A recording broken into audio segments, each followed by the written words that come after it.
Right, hiya. Okay, welcome back. Now today, no need for a long windy introduction. I'm going to put the swing arm back in so I can stand the back of the bike on it, which means putting the lovely new shock absorber back in. So I'm really looking forward to this. This is assembly stuff I've been looking forward to for 2 years. So there we go. Enough chat. Let's get on with it.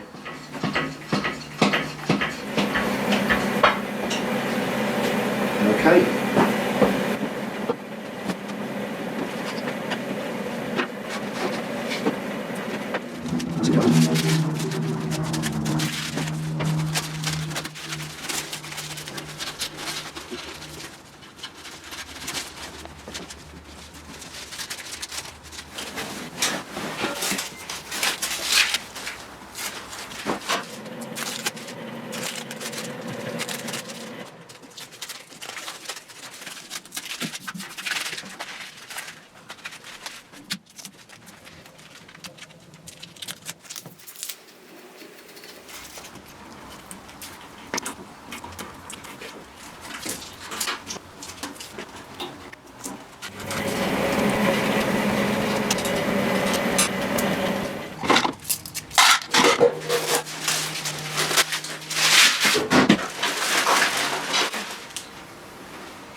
Obviously I can't get a socket on that at the moment because the bike's standing on it, but when the swing arm is in and then I can take these axle stands out of the way, I can get a socket on the end of that and I'll torque it up to its proper torque, which is very important.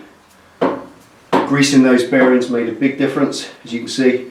Lovely and free moving now. That was all stiff and gritty before. Lovely.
Now quickly, just many people might ask why not buy a new one of these. There's two reasons really. I assumed that there were broken pieces off it, but it wasn't. It was so caked up with baked on ancient chain lube and grit that lumps were falling off it as I was taking it off, and it made it look like it was falling to pieces. But I soaked it in white spirit for about a week and then toothbrushed it off and it came up absolutely lovely. It isn't really damaged. There's a little bit of wear on the leading edge and a tiny little bit of wear on the top. Other than that, none at all. Not only that, they're not even available new old stock. I couldn't find one of these, a chain guide, anywhere for a ZX7R. The dealer quoted 90 days back order from Japan and £40, so didn't bother with it, just cleaned it up, put the old one back on. So there before you ask, why I didn't get a new one? Didn't need to. It's in nice condition. I couldn't find one anyway.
Right, clean hands for this bit then. Mm-hmm. Okay.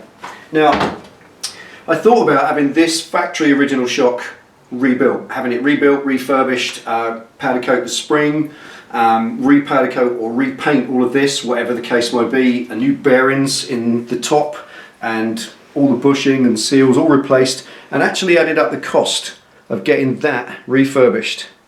And it started to get quite close to the cost of a new one. So in the end, I decided the right thing to go was just to upgrade, use the opportunity. I'll probably use that on another project, or maybe I'll just stick it on eBay or something. The great thing with it is it's perfectly serviceable, it works. There's nothing leaking, it's perfectly supple, it works, everything's fine. It's just ugly and really nasty. And the minute you rip all that apart and start visually refurbishing stuff so it's all nice and shiny again, you might as well do the seals, and then that means stripping, and then it means re-gas charging it. So honestly, it ends up three-figure sums of money and some. So I thought I'd get this instead. Bought this 2 years ago when I bought all the stuff for the bike. Initial outlay, and this is rather beautiful. There we go, that's going to be a direct replacement. I bought it as a direct replacement from Nitron. Got it through Wemoto, same old thing. Loads of you love Wemoto, we all love Wemoto, don't we? It's everybody's favourite bike parts store. Now if you want a look at what one of these might cost for your bike, you need to go to Wemoto's site, look up your bike, and then go down, you'll see the suspension, and there's loads of options on suspension. Check out the Nitron for your bike and they'll give you what it costs. It is worth it in my view. I saw it as an upgrade over and above the standard one, no matter how much I spent refurbishing that. Even if that standard one was completely brand spanking new out the box, it still wouldn't be as good as this. So it was, to me, a no-brainer. Anyway, as Purdy, should we put on the bike? Let's do it. Let's get it pitted on.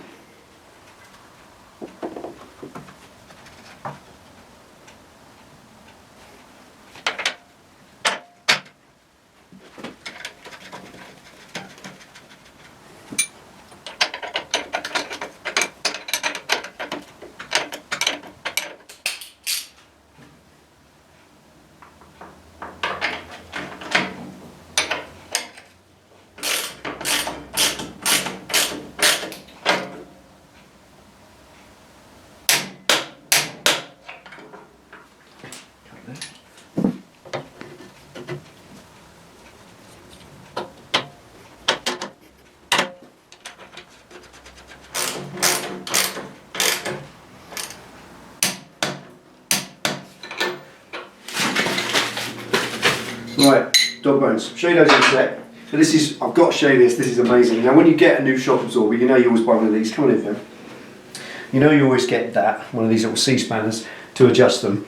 Well, this has the collar just here, as you can see, with the little holes in, and you normally get one of them which pokes in and you use the rod to turn it round. But look at this, check this out. These Nitrons, they're made in England, designed and built in the UK, and they come with that. How cool is that? It's all one piece and nothing moves. That is just so cool. It's like a little tool that fits in. Put that in there. It moves to any angle, and then with that you can adjust your preload as you need to. It's pretty awesome. That is the coolest preload adjuster. It's really heavy, solid. It's all metal. I love that. Really cool. Right. Thanks, guys. Anyway, I'm going to put some shorter dog bones on this. These are the standard ones, and they're the new ones that are going on. Again, part of the big Wemoto order. These are Lucas ones. You see they in there. Really, really nice. Check how thick they are by comparison. Look at that. Seriously, almost half as thick again. They're about 6mm thick to that sort of 4mm, which is nice. So these shorter plates will jack up the back of the bike by 1 inch, and that's what I wanted on a Street Fighter build. So there we go.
Oh, there we are. That's happy, isn't it? Like that? Yep. Absolutely chuffed with that. It's come out beautifully. It's lovely and tough.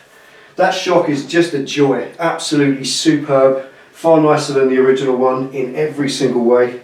Beautifully adjustable. And very, very happy purchase.